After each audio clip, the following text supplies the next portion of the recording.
If you marry an insecure person, godly wisdom for intentional love is crucial. When you're ready to walk into marriage, it's important to step forward mindfully and intentionally, especially if the person you're considering has struggled with insecurity due to their upbringing. I'm not saying you should avoid them. No, not at all. Far from it. What I am saying is you should be prepared. Not everyone has grown up in a home filled with love and stability. Some have faced rejection, criticism, neglect, and as a result of this, they've learned to see life through the lens of their wounds. This often leads to trust issues or a deep sense of inadequacy. Here's the truth. Every person walking into marriage has already been shaped by their past relationships, whether it's the relationship with their parents, their siblings, their friends, partners, or even authority figures. If one or more of those relationships caused harm, your future spouse might be coming to you with some baggage. That's reality. And how you choose to navigate your relationship can either trigger their pain or help heal it. Yes, it's true that healing is ultimately between them and God, but your role as a spouse is critical. Marriage isn't about perfection, it's about partnership. Some people can't simply press a reset button and forget their past. They need love, they need patience, and intentional care to be able to walk through it. Take Joseph, for example.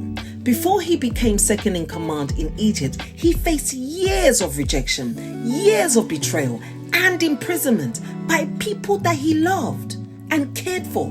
Genesis chapter 14 to 15 tells us and shows us the heartbreak that when he was pleading for his release from prison, he said, "I have done nothing wrong to deserve being put in a dungeon. Remember me."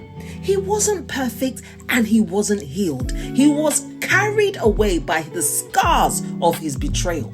But if we fast forward to Genesis chapter 50, verse 20 to 21, we see a different Joseph, a man that has been healed, man of grace, man of strength and forgiveness. After his father passed away, Joseph reassured his brothers, saying, "You meant evil against me, but God turned it around for good.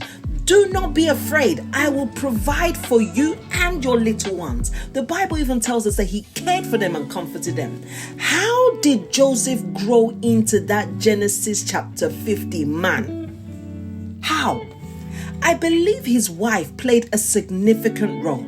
I can just imagine her saying, in those kind of quiet moments where she's got her hand on his hair and, patting him or whatever. And she's saying, "Jojo, God used every bit of your pain for his purpose. If it wasn't for you, if it wasn't for this journey, you wouldn't be second in charge. We wouldn't be married, and all the countless lives that through God's wisdom and you that you've been able to save, all the different things would have been boosting him.